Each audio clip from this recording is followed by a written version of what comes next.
Hey, welcome. It's Lara here with your horoscopes for the new moon in Aries that's coming up on April 1st, 2022. And we're also going to talk about the astrology of this last half of the lunar cycle that we're in right now. So thanks for stopping by.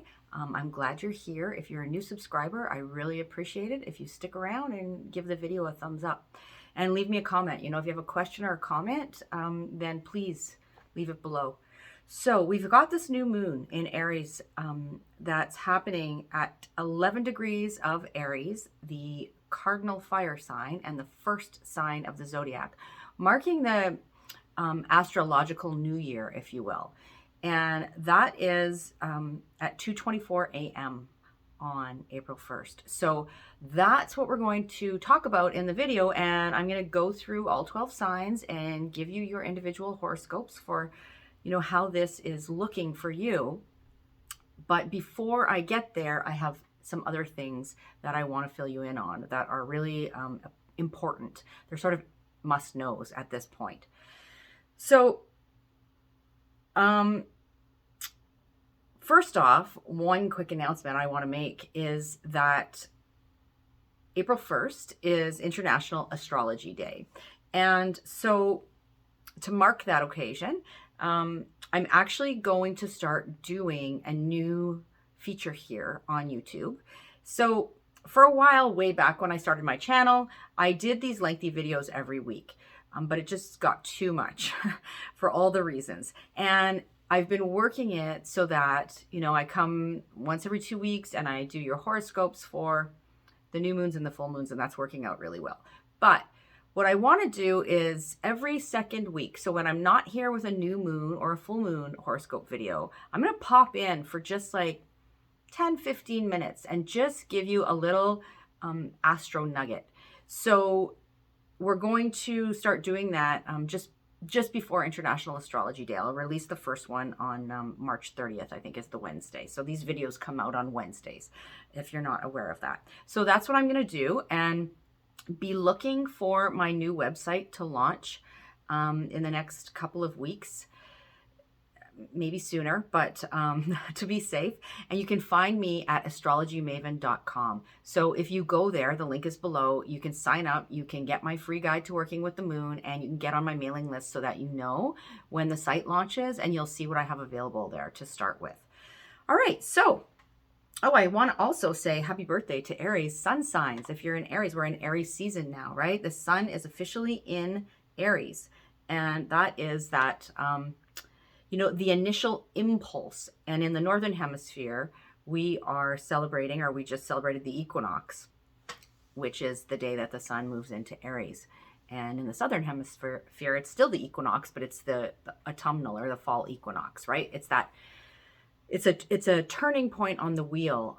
It's the day when the sun is actually sitting directly above the equator. So I wrote a little bit about that on Facebook if you want to check it out, and the link to that is below as well. Anyway, we are at the time of this recording, right? I'm recording this on March 22nd, which is a Tuesday. It will be released tomorrow, the 23rd. But as I'm recording this, we're in the waning half of the moon cycle.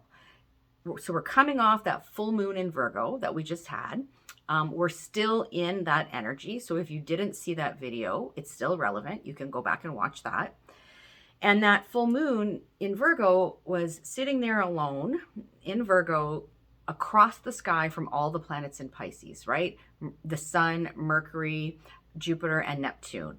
And all of those planets are still there, except for the sun that's moved on into Aries.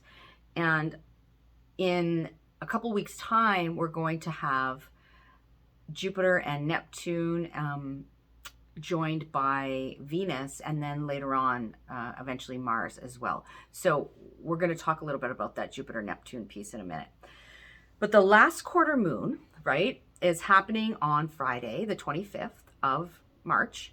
And a last quarter moon is that phase in the lunar cycle where, the energy is waning, but we reach that last kind of turning point, right? It's a square.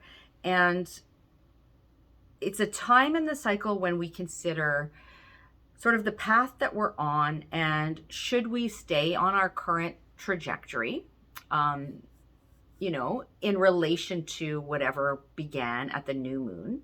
And in this case, that was the Pisces new moon, March 2nd, or the new moon that happened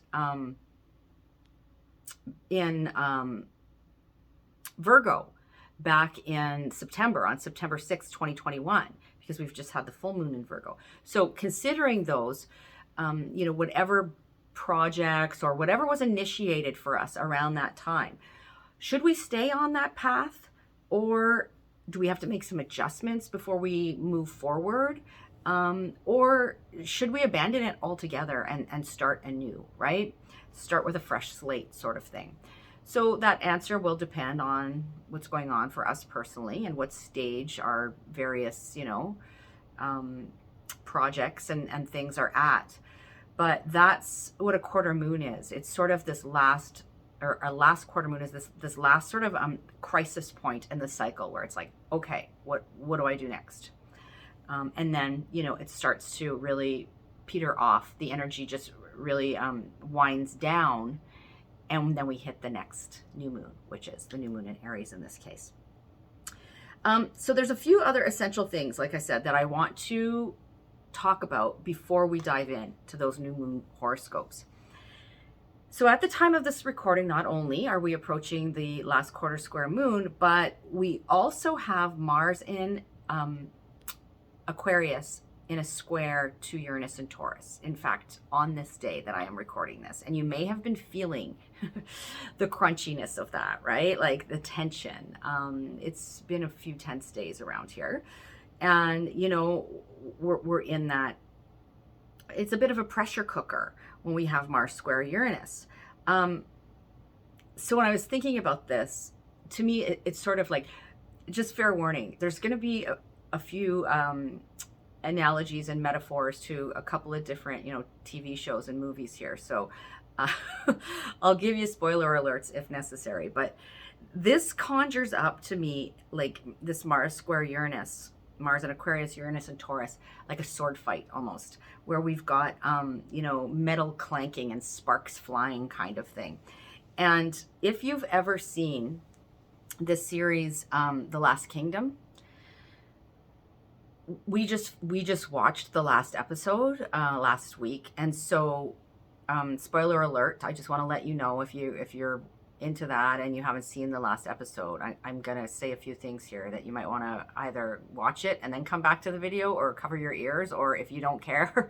I mean, I'm not spoiling everything, it's just a little bit. But so this aspect, there's a lot going on right now over the course of this last half of the moon cycle and into the Aries new moon that remind me of The Last Kingdom and the that last episode that happened. And so, you know, there's a point where Bebbanburg, if you know what I'm talking about, the fortress is on fire. And Uhtred of Bebbanburg is, you know, having fought all the battles and been through it all and done all the things, and thinks that he is going to get his sort of birthright back, in a sense. You know, he sees the fire, you know, all the buildings are on fire, and so he's just, you know, he's basically ready to give up. Like, what's the point of all this? And then the skies open up and rain starts falling and puts the fire out. So I feel like we're kind of going through that ourselves right now. It's as if, you know, we're in the heat of the battle. We're just like, I've likened it to Sisyphus pushing the boulder up the hill. We think we can't give anymore.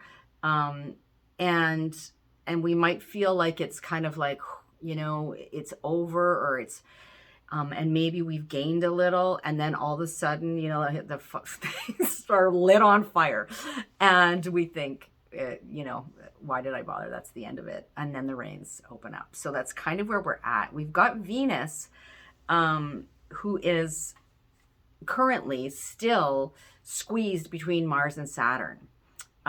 in Aquarius. Venus has been to hell and is not quite back yet.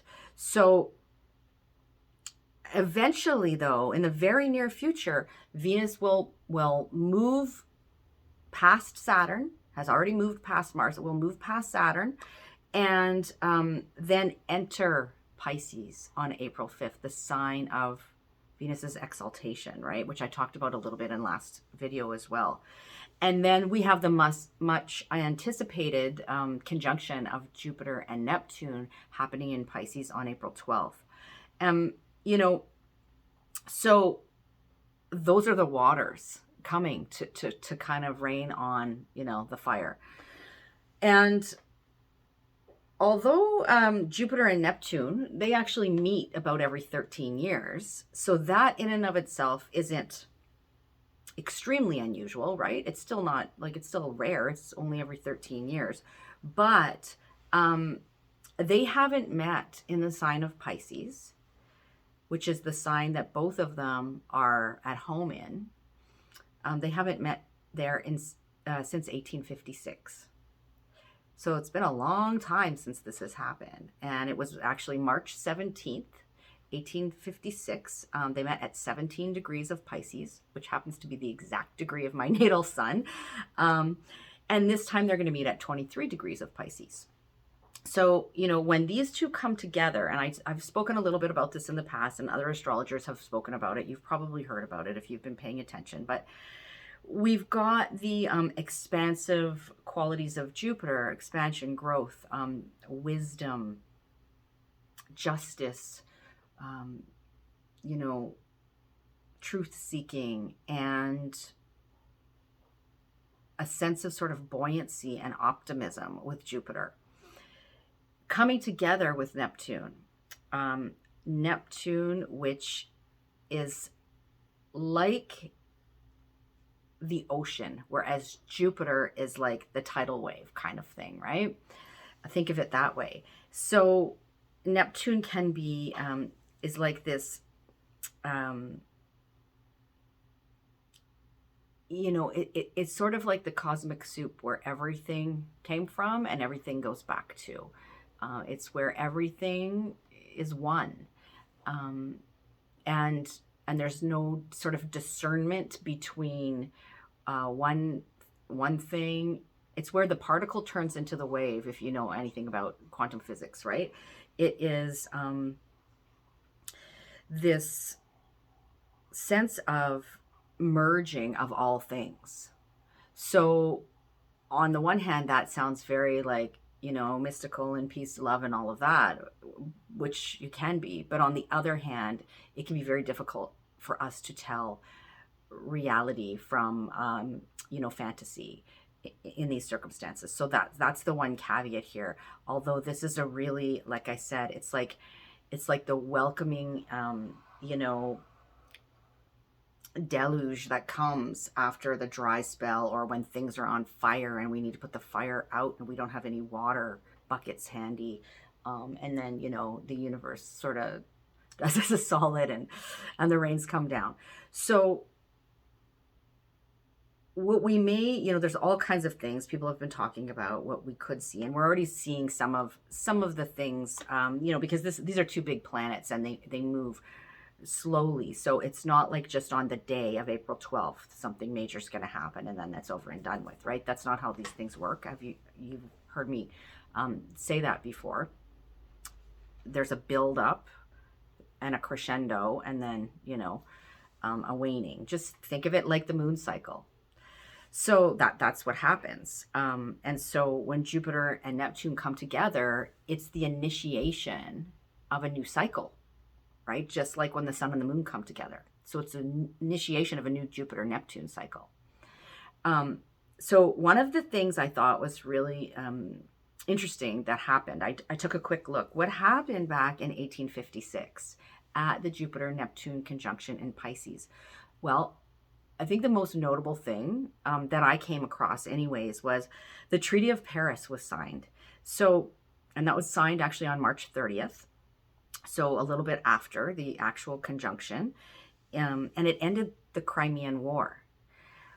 So the treaty was signed between Russia on one side and France and Great Britain and Sardinia and Turkey on the other side.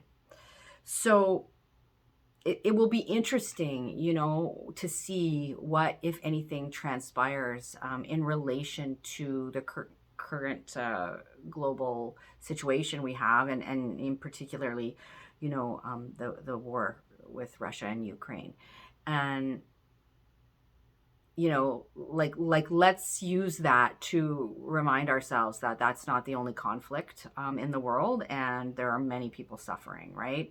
And so Jupiter and Neptune coming together can be a sea change, a tidal wave of like compassion and empathy, where we see some major shifts happen towards the you know, the effort to heal these things.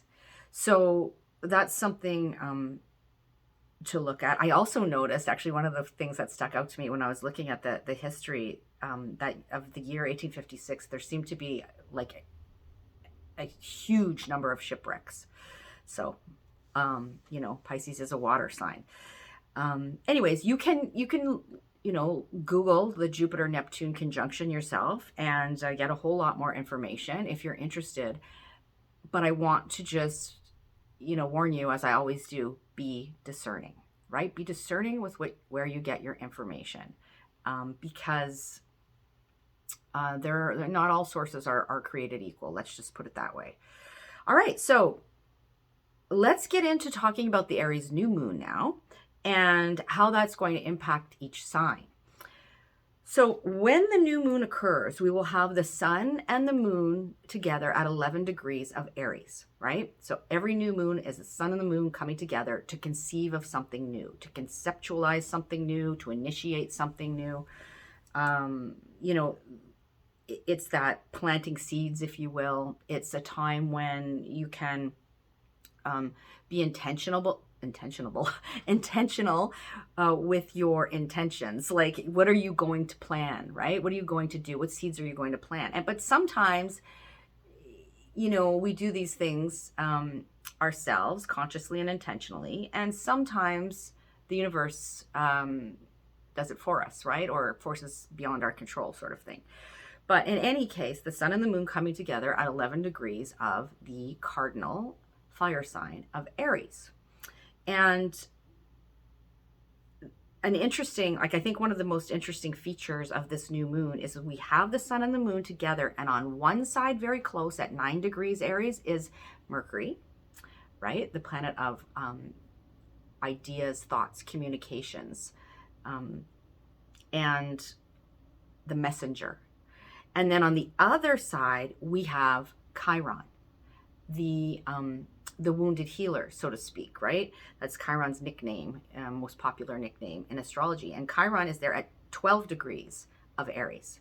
So we have a pileup here going on at that, you know, between 9 and 12 degrees of Aries, and the new moon, sun and the moon right there between Mercury and Chiron. So I really see this as an opportunity for some initiatory maybe conversations around healing, or healing conversations. If the conversations are not around healing, they are conversations or information exchanged in some way that bring a sense of healing, that get us on that road, if you will. So, and these conversations, right?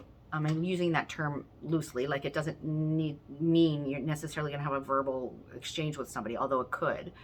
But it could be a mental conversation you have with yourself. It could be some kind of message you receive, or message exchanged information that comes in, or is put out into the world that has a healing effect. You know, it could work in all different ways. Mercury even rules things like technology, mobility, you know, the moving parts. So any of these things could be a factor here. But we've got these planets in Aries, Aries, the god of war, right? Aries, the warrior. And so I see this as, and we know that Chiron is in Aries, about a little more than, or around halfway through the journey through Aries. And Chiron in Aries, as I've spoken about before, is this collective opportunity to heal our identity in some way, right? We're each going through this process of discovering, like, who am I in relation to others, my autonomy, and like, sort of giving ourselves permission to be ourselves and to kind of take up space in the world, if you will. Getting to know ourselves better, and being, coming into this sort of like, taking back our power and our identity in some way. This is Chiron through Aries. And so I can see these, this new moon having to do with some sort of healing communications, or, like I said, information, that sort of thing around our identity. Perhaps around, like, there's something very passionate going on here, as this is in the sign of Aries. And there may be, issues around war and conflict, of course, that, we see the initiation of some sort of, the beginnings of trying to repair that in some way. Now, if you remember, Chiron in mythology was a centaur. Chiron was a teacher and a healer, and was immortal. And Chiron could heal everybody else, but was wounded by a poison arrow and could never heal that, and was in constant pain and agony, right? Which in some ways made him a better healer, because he could empathize with the pain of others, right? So that's it in a nutshell. But we've got this interesting collection happening there in Aries. And then we also have Jupiter and Neptune within 2 degrees of each other. So they're going to be exactly conjunct on April 12th. So only 12 days after this, or 11 days after this new moon. So they're quite close together at the time of this new moon, and they are in very positive conversation with the nodes of the moon. So in trine with the North Node in Taurus, and in sextile with the South Node in Scorpio. So there seems to, again, be something here about having hope and faith and trust, and a sense of, compassion and belief that things can get better, and that we are on the right trajectory. Like, we're going to choose the right trajectory. When we're talking about, like, a trine and a sextile to the nodes, which, are, the nodes are pointing to our collective sort of zeitgeist, collective trajectory at this point in time, and that which we are moving towards and that which we are moving away from, right? South Node is kind of what we are charged with releasing, moving away from, letting go of our material attachments in some ways to these themes, and which can sound a bit like a contradiction, because with the North Node in Taurus, we're talking about the material world, and putting more of a focus on that, right?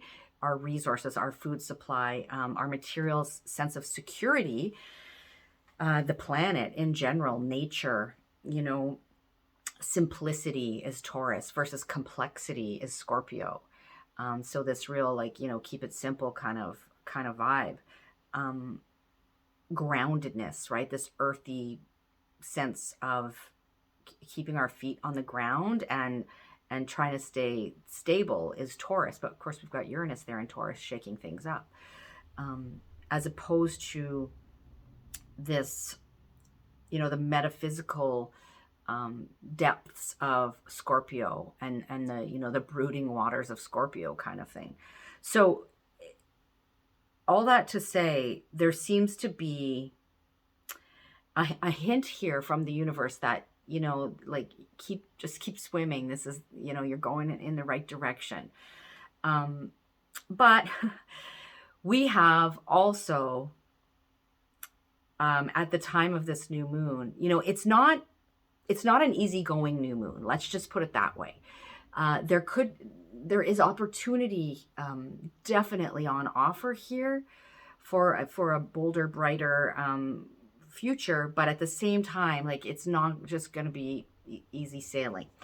You know, there's an opportunity for a fresh start that feels invigorating, that feels exciting and inspirational, but not without work and lessons hard won, right? So to that, I was going to say, we have Mars approaching Saturn in Aquarius. I kind of noted that earlier in the video.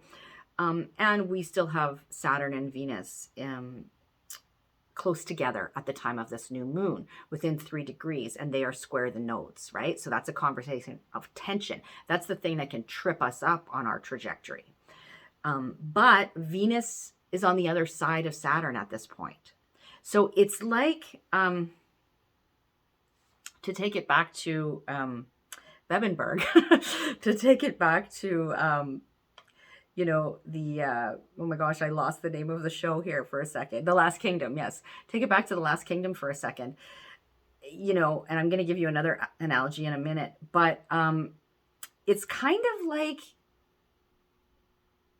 sorry, I'm just finding my place in my notes. If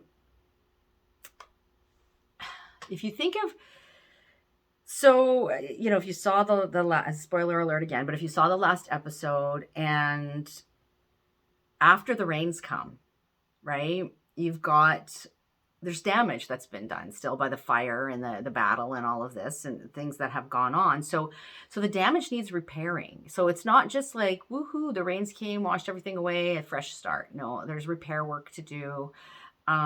You know, burnt roofs have to be fixed, and various things have to be done to get the place in shape and on the road to thriving, right? So, and it's also interesting because this place will be a place where rivals can all sort of live in harmony, right? The Saxons and the Danes. So, you know, that's one analogy for you. Here's another analogy regarding the new moon here itself. So when I was looking at the configuration of the new moon, and I was contemplating all of this, you know, the movie Heathers, the original movie, not the musical, the original. I'm too old for the musical.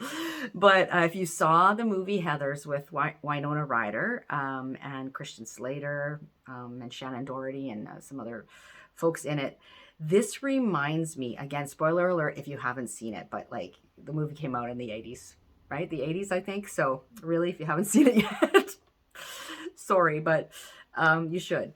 So at the end of the movie, Winona Ryder, you know, has been through the war, and, you know, the bomb inside the school has been diffused. And then she comes outside, and JD, which is Christian Slater's character, like, she's thinking like, oh, okay, it's all over, right? And then here he comes with a bomb strapped to himself. So, yep, not over yet. But anyways, there's an explosion, and she has a cigarette in her hand, and, you know, lights the cigarette, or the heat from the bomb, I guess, lights the cigarette, and she's just like a train wreck, right? Her hair's everywhere, and there's soot and ashes and everything else. There's blood on her face, and then she walks back into the school, and she runs into one of the Heathers, you know, the lead Heather, Shannon Doherty in this case, and who comes up to her and says, "Veronica, you look like hell." And she says, Winona responds, "Yeah, I just got back." And then she takes the scrunchie out of Shannon Doherty's hair, and she kisses her and, you know, puts her hands on her shoulders, and she says, Heather, my love, there's a new sheriff in town. And she walks away, you know, kind of battered and bruised, and sort of like having both witnessed and cheated death. She's jaded, she's wiser, but she's also relieved. And she's, you know, some healing has happened, and she is empowered in some ways. And she kind of knows who she is, you know, at that point, forevermore. You know, is what the end of the movie kind of leads you to believe. So this is like the vibe that I get from what's going on right now, and then into that Aries new moon, right? The Aries new moon. So let's just talk a little bit about Aries, a little bit further about Aries before I take you through all 12 signs and tell you how this speaks to you specifically. So again, Aries is the warrior, right? Driven, inspired, passionate, youthful, instinctual, impulsive, fierce, virile, you know, and self-focused as well, right? The key phrase for Aries is I am. So Aries is the first sign of the zodiac, and you can think of it as that, you know, the birth, right? It is, if you think about the birthing process, if you've ever been through it yourself or know somebody who has, or seen it, you know, or read about it or whatever, it's kind of like, you know, the birthing process, while on the one hand is beautiful and magical and all of that, it's also very primal. It's also very powerful and erratic and carnal and all of these things, right? And fierce. So we've got, like, you know, that's Aries. When a baby is born, it takes its first breath, and it is literally inspired, right? As a cardinal fire sign, Aries can be very much about inspiration. It went from the safe waters of the womb, which, if you think in cyclical terms, is Pisces, because Pisces is the sign that comes before Aries, right? To the harshness of being in, you know, separate from the mother. And then all of a sudden it's like, what do I do now, right? I have to get my needs met. And so the whole point is getting the needs met, getting what you want, but not in sort of like that mental, intellectual way.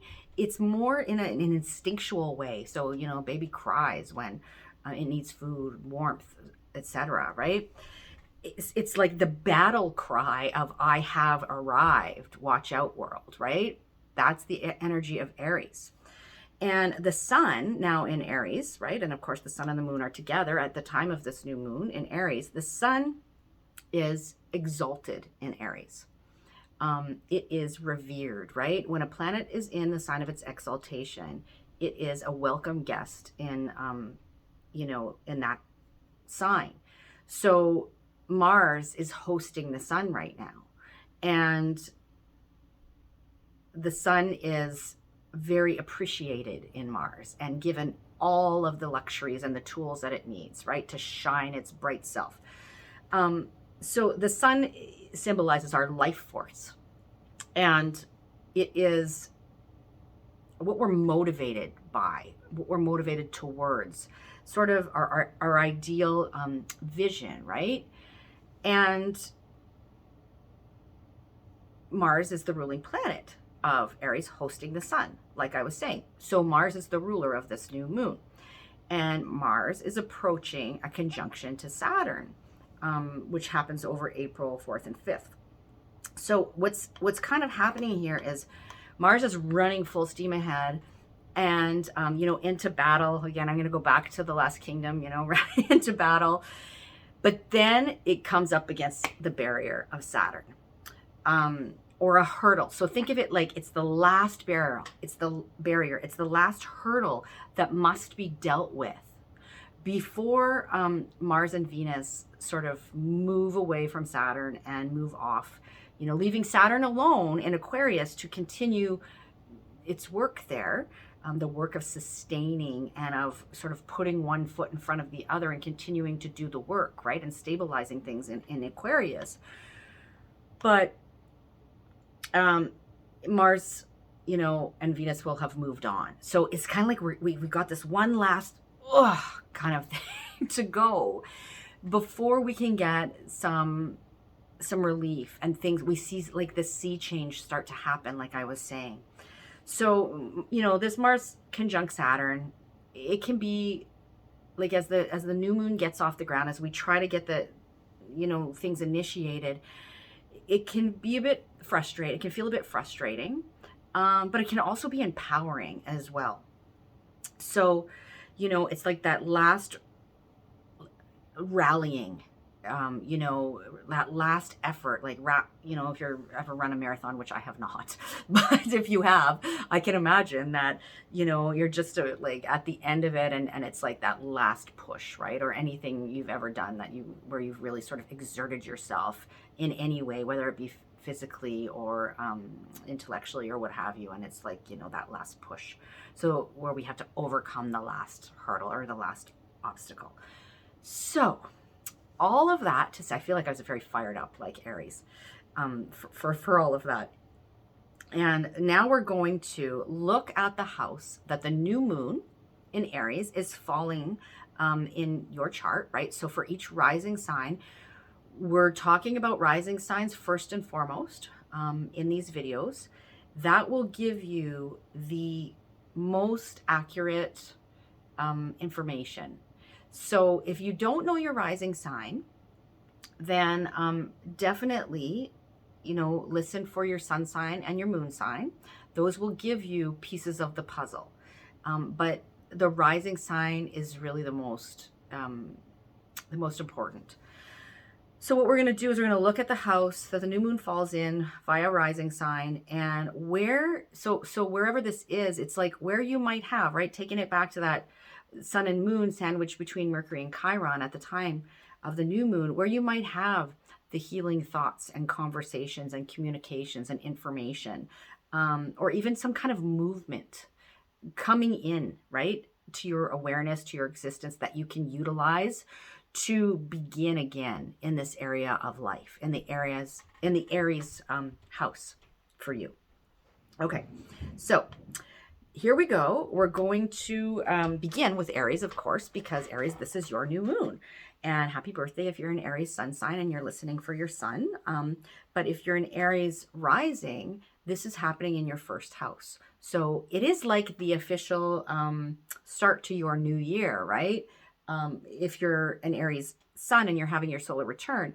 And if it's in your first house, it's like a fresh start for you, because the first house is the self. So this is all about you and your, you incarnate, right? In your physical body. It's your physical vitality.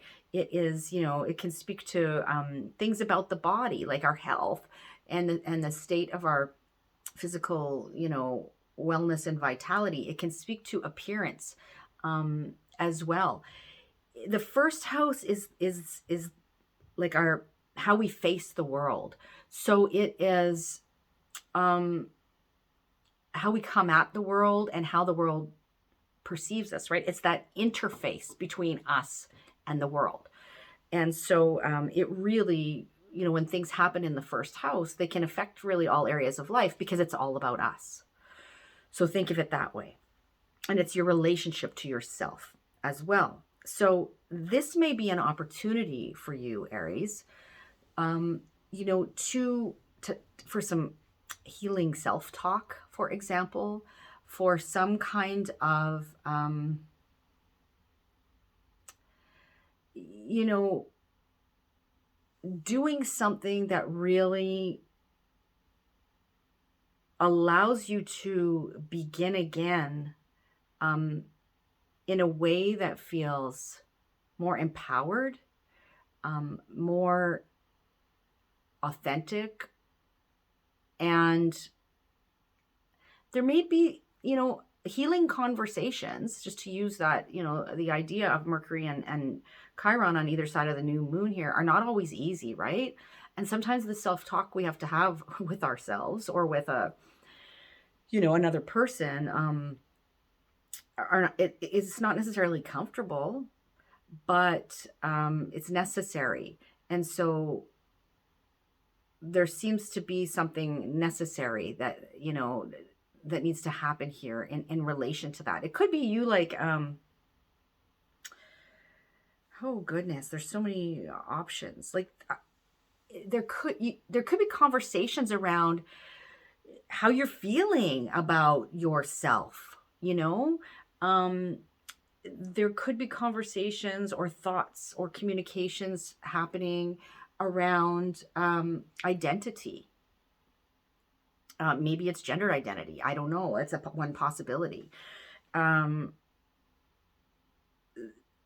could be, like, I can even see this as something, like one of the things, oh, what goes on up here is shocking to me sometimes even, but you know, I get this image of like somebody getting a tattoo that is like some sort of a symbol for healing, that, you know, it's on their body, and it makes them feel good in some way, right? Healed in some way. So like there's many things that could go on here. It could be a shift in your appearance and the way you think about that feels, and the way you present yourself in the world, that feels not necessarily easy, but healing, right? And feels like a bit like you're coming into your power in a sense. So that's what's going on for you, Aries. And we've talked about, you know, all those other pieces that are factoring in right now. So definitely listen to the intro, because there's a lot of things going on here that are sort of leading up to this new moon, and also that the new moon is leading up to as well, you know. So there's this kind of ebb and flow going on, and it's good to be aware of the bigger picture. So I'm going to leave that there for you, Aries, and I'm move on to Taurus now, where Taurus, you have this new moon happening in your 12th house. So Aries sits in the 12th for you, and pardon me, you know, the 12th house is, it speaks to our, like the hidden realms in some way, meaning our unconscious, our blind spots, quite literally places tucked away from the world. So places like hospitals and hospices and spiritual retreat centers and rehab facilities and things like this, or vacation even, or vacation homes, or places that you're going on a retreat of some description. The 12th house is where we step away from the daily chaos in some way, shape, or form. But in some ways, that's like, it all depends how that happens, right? It can be good, or it can be through things like illness and addiction and things like that have to be dealt with. And so it can also be through like our spiritual life and practices, and our dream life, you know, all of those are 12th house, through sort of endings and culminations as well in the 12th house. So these are all 12th house themes, and this is where the new moon is happening for you. So there's something here that is both empowering, Aries, and healing in some way, with the presence of Chiron. You know, like I said, the sun and the moon are sandwiched between Mercury and Chiron there at the time of this new moon, and in trine and sextile with the nodes, right?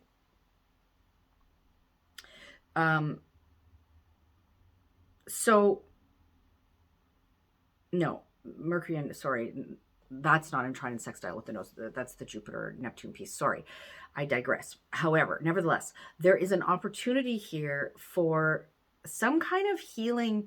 I can see this as being like a retreat that you take, where there could be things like journaling practices that go on that are helpful. It could be a writing retreat that you go on. It could be some kind of, I don't know, you know, dealing with some sort of issue, addiction issue, where, you know, somebody might be in like a program or a treatment or a rehab facility or something, where there is lots of therapy going on, talk therapy, you know, whatever kind of talking, writing, these sorts of things, that's healing. This could be even communications, like some sort of healing communications coming to you through, again, your spiritual practices or your dream life. This could be a chance for initiating something new. Like it could be a new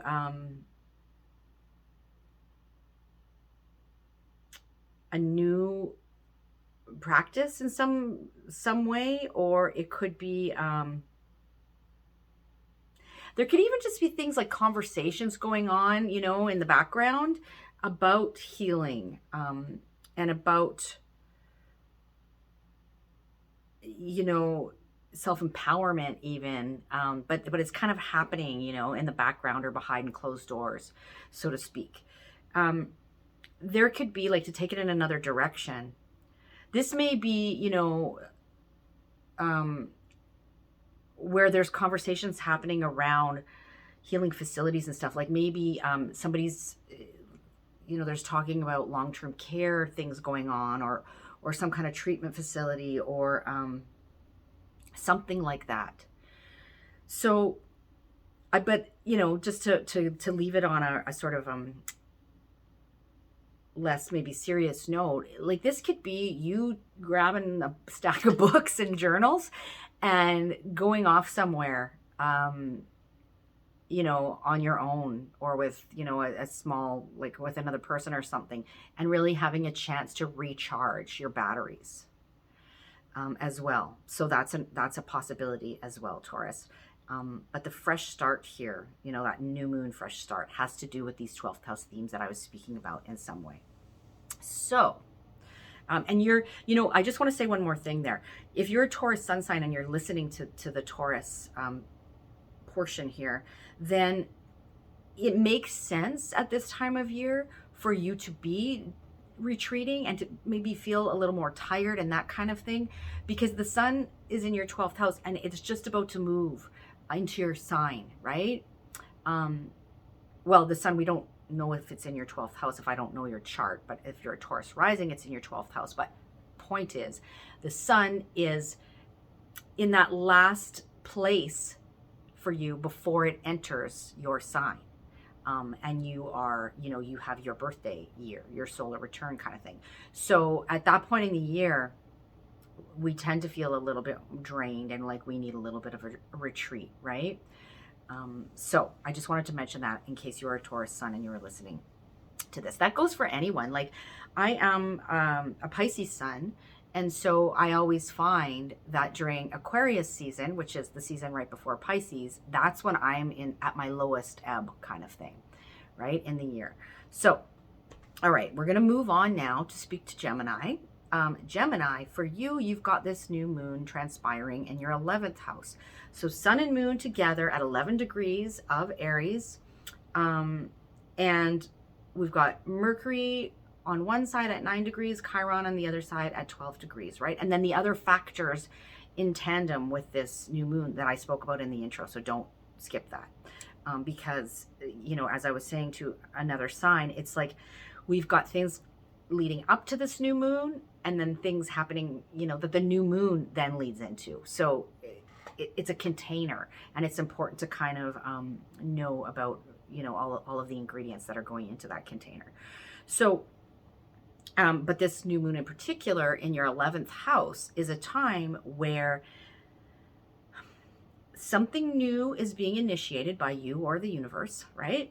Something new is being conceived of, coming into your awareness. New intentions are being set that revolve around themes of the group of friends, organizations, networks, clubs, you know, even online communities and groups, and also having to do with your supporters and your allies and, you know, benefactors, people that can help you reach your goals. The 11th house speaks to our hopes and dreams for the future, you know, as well. And so whatever new thing is being initiated now, is happening in that realm, in that 11th house realm. And there's an opportunity here for some kind of maybe, like healing conversations with the group or in relation to a group in some way. Maybe there's something going on with communication and information and messages or networking that is, has that element of healing or allows for some healing in some way. As well, because Chiron is there, Mercury and Chiron are there, like I was saying. So, I mean, this can happen, like I said, especially in this day and age through online communities. I know I myself have found a lot of support in the online world, which I never anticipated years ago. I was anti-Facebook and all the things, and there's still a lot of, things that are problematic, but it's also an opportunity to connect with like minds that you may, or people that are having like experiences that you may not otherwise have. And there's healing in that. It makes you feel less isolated, less alone, and you can get support, right? And allies, or even if you're trying to like grow your online business or something like that, this is a really good opportunity for that, right? And it's like, it can be a good time with this new moon in Aries for like the establishment of your identity. I think of things like online branding even, or business branding, or things that, that reaches a wider audience. But again, it could just be about, it could be about a bold new start in friendships, or in relation to some kind of organization that you're involved in or would like to be involved in, right? And something being initiated there. The 11th house can be even like humanitarian organizations. So, and causes. So those are some things to be mindful of, and to be aware of in the context of everything else that I said in the intro, right? So I will leave that there for you, Gemini, and I move on to Cancer now, where Cancer, you have the new moon happening in your 10th house. So new moon in the 10th house is a time where new seeds are planted, something new is initiated by you or by the universe, right? Something new comes into your awareness, and it has to do with your public life. The 10th house is your public life, your the legacy you're trying to build, the legacy you wish to leave, your ambitions, your career, your authority, your sense of authority in the world, or your relationship to authority and authority figures. That 10th, 4th house axis is like the parenting axis, public and private life axis. But this new moon is happening in the public house, the 10th house, right? The highest house in the chart. So it's very visible. It's how we are visible out in the world. And so this is like a fiery new beginning there, Aries, in the 10th house. And there is this sense that there's the opportunity for like some sort of healing messages, information, technology, which sounds weird, but it's possible. Even like short little jaunts that can happen, right? Because Mercury's involved there. And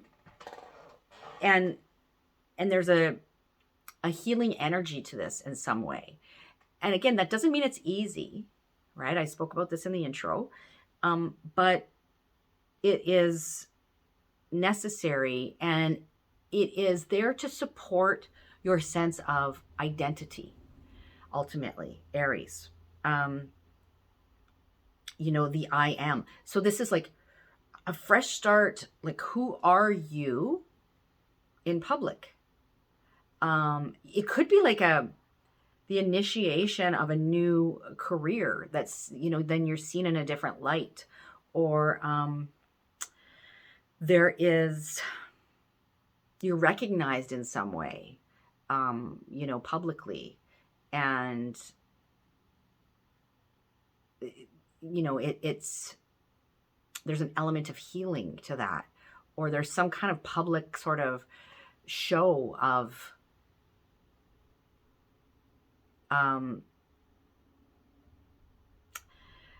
maybe a conversation or some sort of like information, or like you know, like speaking words could be Mercury, reading words, sharing a speech, something like this, right?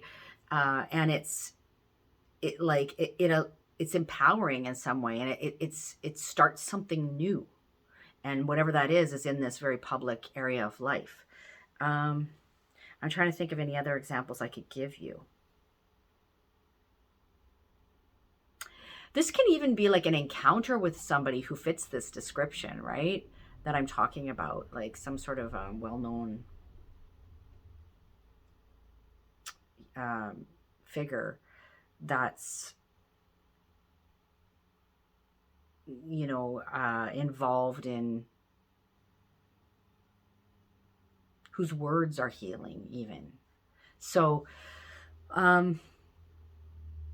ultimately, you know, if you are wanting to initiate a new career path, excuse me, or something new in your career life or your public life in some way, this is a good time to do that. Just understand again that there's like there's a larger story playing out here, as always, right? So it's not necessarily going to feel like smooth sailing. There may be some effort and some push, and you having to step into the role in some ways of the warrior, right? But you know, it's ultimately leading to more to greener pastures. Let's put it that way. Okay, so I'm going to leave that there for you, Gemini, and I'm going to move, or sorry, Cancer, and I'm going to move on to Leo. So Leo, for you, this new moon is happening in your 9th house. And so this is a fresh start on offer, something new coming into your awareness, seeds being planted, you know, by you or the universe, outside powers,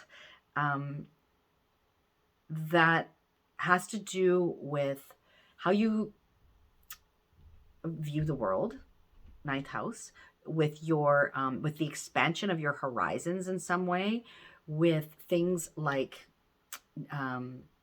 potentially travel, foreign people and places, what you learn from people who are different from you. This can involve teaching, learning, writing, publishing, these sorts of things, these sorts of projects, or you in that role, or encountering people in that role, one of those roles. This can surround issues of justice even, because we've got, you know, those themes in the 9th house. So when we've got the sun and the moon together between Mercury and Chiron, like I was saying in the intro, there's something about this that feels like there's an opportunity for healing conversations, you know, healing that comes in the form of communications of some description, even around mobility. Again, like I always like to bring that in because Mercury deals with that, right? And so that may not pertain to everyone, but it may pertain to some people. So the idea of movement, you know,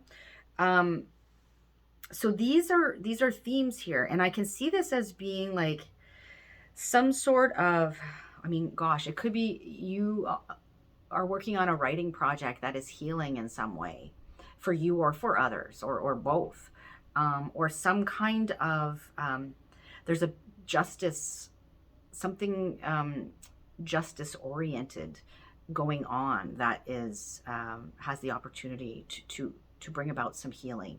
And ultimately, you know, we're talking about Aries here. So Aries, the I am, healing the I am, right? Which we spoke about in the intro. Don't skip the intro. Because this new moon, you know, there are things leading up to it, and then things that it is leading to. And we talked about all of that in the intro. So it's really important to get that context. So this could be even things like, you know, you kind of taking charge, or you kind of summing up the courage to start some new course of study, or maybe a new opportunity as like a teacher or something like that as well. It could be a trip that you plan on taking, you know, that can feel quite empowering and healing and these sorts of things. So those are some things to go on for you, Leo rising. Definitely listen to the intro, like I said, because we talked about a lot of things there. And I will catch you next week on Wednesday for just a short little nugget, astro nugget. And then I'll be back, of course, with the next video on the full moon, right? So we're going to move it on to Virgo now. So Virgo, for you, for us, I say, because I'm a Virgo rising, we've got this new moon happening in the 8th house. So Aries sits in the 8th house for Virgo rising.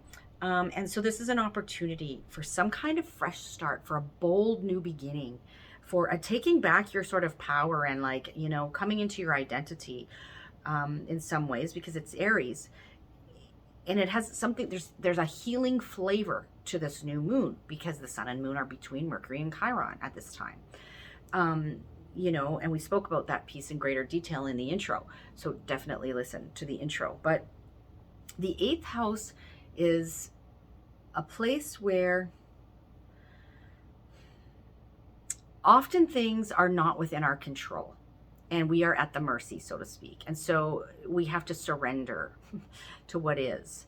But the 8th house is, you know, it deals with our intimate connections with other people, with our entanglements with others, other people, and even institutions sometimes. It speaks to other people's resources, right? So money and resources are also time and energy that that are shared between, you know, so it could be partners stuff, but it could also be like things like taxes and insurance and debt and loans and bursaries and scholarships and all of these, and I think I said inheritance. You know, all of these factor in. That the 8th house is deep. It can speak to, you know, when we're talking about our entanglements, like the psychological component to that too, right? The wounding and the healing piece. It is this house of deep, to use the cliche word, transformation, but things are cliche because there's an element of truth to them. So it's that phoenix rising energy, right? But the phoenix has to burn up before it can rise. So that's what's going on, or that's where this new moon is happening, is in the 8th house. So there's an opportunity here to start something new. It will not be smooth sailing, you know, it's not easygoing waters, like I was mentioning to you early in the video, in the intro, but there's a sense of empowerment that you can really, you know, initiate, or that is initiated at this new moon. So something new, maybe it's things like, let's just take a few examples here. There could be something going on with you taking control of debt, for example. There could be something going on with you taking control of, you know, some psychological kind of entanglements and wounding and things like that. So where there may be, you know, between Mercury and Chiron here, the new moon, some sort of connection with healing, therapy of some description, you know, psychotherapy. It could be, and you know, something happens where it allows for a fresh start in this area. There could be some kind of, you know, inheritance that happens that's healing on some level, right? Or difficult conversations around these things that are ultimately allow you a sense of greater, you know, understanding of your identity, or again, like taking back that power in some ways, right? So I think that is pretty much, what I have to say as far as Virgo rising goes. But one other thing I just want to mention is, like, this new moon is happening after some other things and before, because everything is cyclical. So we spoke about these other pieces in the intro, and that's the container for all of this. So it's important to listen to that intro so you get a feel for the bigger picture here that's going on, right? So I'm going to leave that Virgo for you, and I'm going to move on to Libra now. So for you, Libra, the new moon is happening in your 7th house. And this is the house of close personal relationships, right? One-to-one close personal relationships. So this can be significant other. This can be close friends and family members. It can be business associates, business partners. The 7th house also speaks to our rivals, like the people that we kind of know we're in competition with. It could be contracts and agreements, right? Fall into this house as well. And so there is an opportunity here for a fresh start, for something new coming into your awareness, for something new being conceived of or initiated by you or the universe, right? Powers sort of outside you. And it involves these 7th house themes. And there is an element here when Mercury and Chiron are on either side of the new moon, like I spoke about in the intro, of healing and an opportunity for healing. So this may be quite literally some sort of like healing communications or conversations that happen with a partner, even a business partner or one of those other folks that I mentioned, or some kind of healing that goes on through some kind of contract or agreement that's initiated at this time, right? And it may not be smooth sailing, but there is an opportunity to kind of, get a greater sense of who you are through whatever this is, and like feel like more empowered, right? Like that Aries warrior being sort of fired up through whatever occurs at the time of the new moon, or whatever you initiate at the time of the new moon, right? There can be a sense of empowerment around it. I mean, like this could even be like you in true Aries fashion, kind of being fired up in partnership, but it might be like a butting heads that kind of needs to happen for healing. Sometimes that occurs. So that's a possibility as well. But nevertheless, in the intro, we talked about the things that are sort of leading up to this new moon, and then what this new moon is leading into. And those are all really important pieces here. So don't skip the intro, because that's the whole container, right? But this new moon itself is happening in the 7th house. So that's where you have the opportunity for planting those new seeds. Okay, I'm going to move on to Scorpio now. Scorpio, for you, you've got the new moon happening in your 6th house. And this is a time when something new, is being initiated by you or the universe. Something new is being conceived of, coming into your awareness, and it revolves around sort of issues around illness and health, which is 6th house, around your sort of daily routine, your daily grind, so to speak. Like, the checking off the ticky boxes, the real work that you have to do on the day-to-day, whether it be paid or unpaid work. And there can be a sense of, sometimes in the 6th house, we get a sense of like, the work we're doing is really without reward in some ways. It's like what we have to do, how we are in service in some ways. So this is the house. Oh, and the 6th house also speaks to pets, if that's something that's relevant to you. So this is where the new moon is happening for you. And it is sandwiched between Mercury and Chiron, like we spoke about in the introduction, right? And so there's an opportunity, whatever this is here, whatever new thing happens, has a healing flavor to it, right? Not necessarily easy, but can bring a greater sense of self-empowerment it being in Aries, of healing your identity in some way. It can be healing conversations with people in the realms of health and illness. It can be, a pet or something revolving around pets and communication in some way. It can be some sort of volunteer work or service, work that's healing in some regard as well. So these are the themes. And please listen to the introduction, because we spoke about all the things that are leading up to this new moon, and then what this new moon is ultimately leading into, right? And so those are important. That's important context. That's important to look at all those ingredients, inside this new moon container, and get a greater sense of what's going on for you around this time, and for all of us, really. So, okay, Scorpio, I'm going to leave that there, and I'm going to move to Sagittarius now, where Sag, for you, you've got the new moon happening in your 5th house. So Sun and the moon coming together in the 5th house to conceive of something new, to birth something new, planting new seeds of intention there. And it involves themes of children, pregnancy, anything revolving around kids.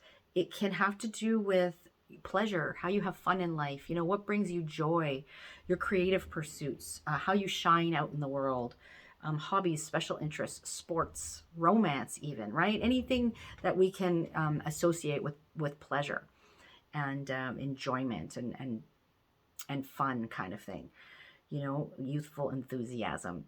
So this is the 5th house, and this is a new moon here on offer for you. And it's sandwiched between Mercury and Chiron. And so it's like whatever this is that's being initiated can feel quite healing, and it can feel like it's healing your identity in some way, right? Aries.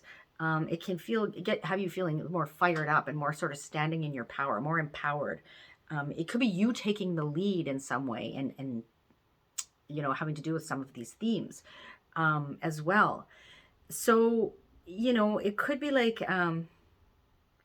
taking up a new hobby that really makes you feel good and is healing, and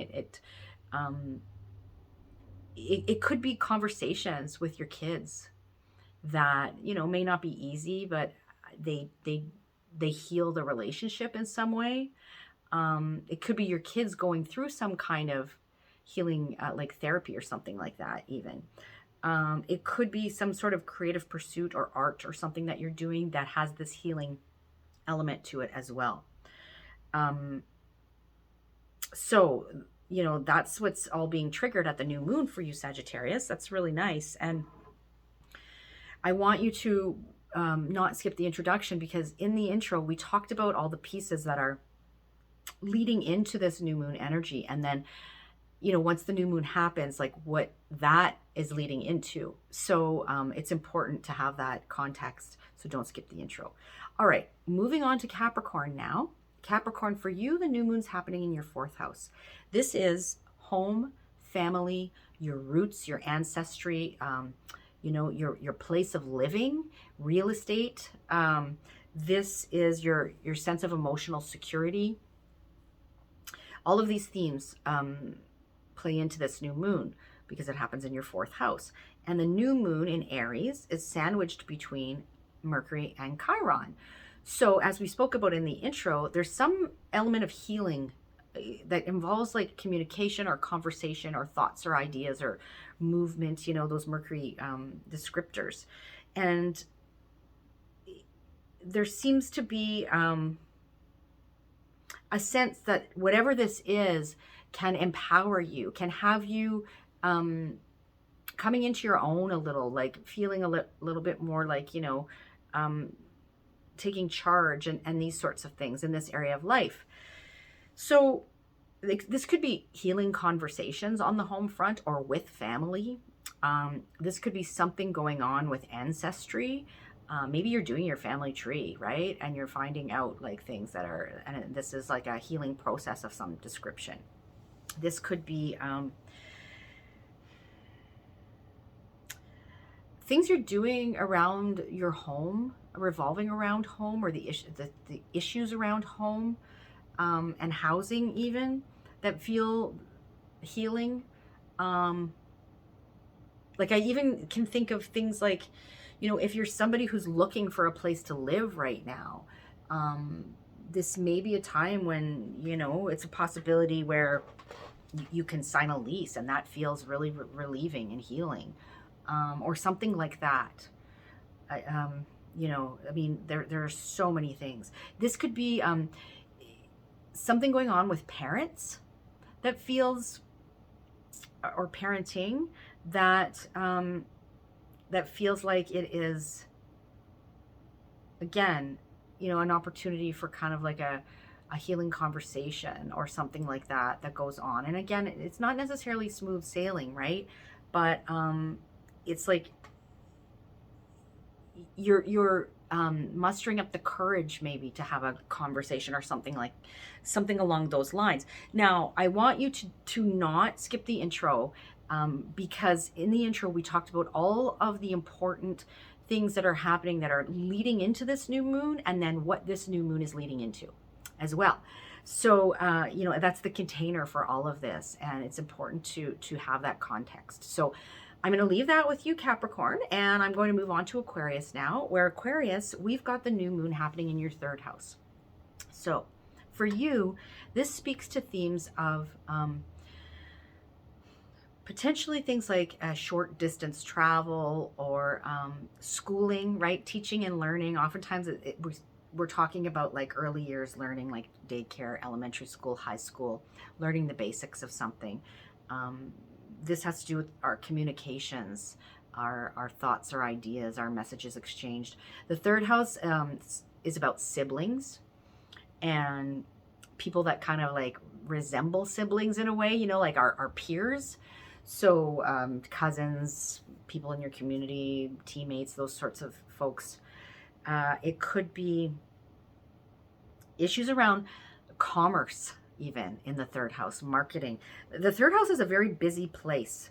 There's a lot of activity that goes on. It's like you know, the people and like our immediate environment and the people in it, sort of thing, is third house. So that's where the new moon is happening for you, and there's an opportunity for healing. Something here, some healing being initiated because it's a new moon, right? You planting seeds, or something new coming into your awareness, a new experience, a new conversation, a new technology, even in the third house, a new vehicle in the third house, a new mobility device, something like that. And it has an opportunity, it has this healing flavor because we've got Chiron on one side of the new moon and Mercury on the other. So, you know, again, it could be conversations with siblings. It could be some kind of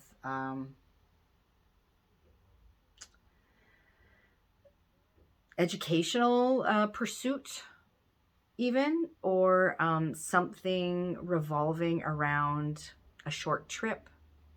You know, maybe you're jaunting off to someplace close in your vehicle and you're bringing a stack of books and a stack of journals. Something like that, and that you're embarking on something new in some way. And whatever this is, you know, because it's Aries, it might take a bit of courage and a bit of that warrior energy, right? And a bit of like, who am I kind of vibe.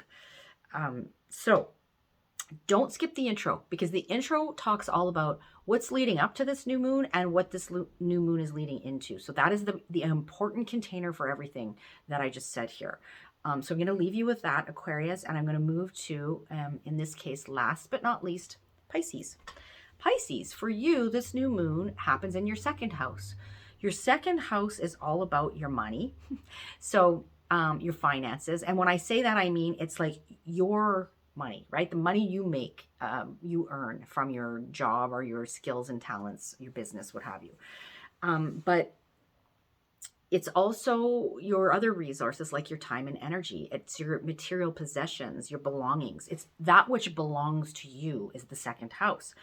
It's about getting your basic needs met and what you put value on, right? and your sense of worth, like what you place worth on and your sense of self-worth. So this is the second house. These are the themes that are being triggered here by this new moon. And there's an opportunity for a fresh start here, whether that be you initiating something or the universe initiating something, you know, on your behalf. But it involves these second house themes, and there is a healing element to this initiation because Chiron is on one side of the new moon and Mercury is on the other. And so there's some kind of like healing communication that happens, conversation. It could be, again, it could be through like technology, even sometimes with Mercury involved. It could be, you know, to make it practical, like you could be working in an environment that has to do with healing, mobility, I don't know, these sorts of things. Something new is being initiated there. Maybe it impacts your finances. You know, maybe you got a promotion. This could be some kind of project you're initiating that can bring more money in. Could be a writing project. Could be like some kind of course. And there's something healing about this. It could even be, you know, like you're in some ways having conversations and taking steps to heal your finances, right? Or your resources, to get your needs met in some way. So I'm just thinking if there's anything else that I can share with you there. The second house, you know, like this could be a healing on some level of your self-worth when we're talking about the seventh house, or sorry, the second house, you know, and that may come through like knowing what you're worth, like maybe increasing your prices if you're somebody that, you know, has a business or something like that, but knowing your worth, right? And having the courage to stand in that, with this being in Aries New Moon. So definitely do not skip the intro, Pisces, because in the intro, we talked about all the things that are happening that are important leading into this new moon, and then what this new moon is ultimately, you know, leading into itself. So that's the wider container, and it's important for that, you know, you to have that context. So that is all 12 signs. I hope you found this helpful. And if you did, please let me know. Hit the like button, subscribe, leave me a comment, and I will catch you next week for a little astro nugget, you know, that I'm going to pop in with. And then again, in 2 weeks' time for a longer video with your horoscopes for the upcoming full moon. All right, take good care, and I will see you next week. Bye for now.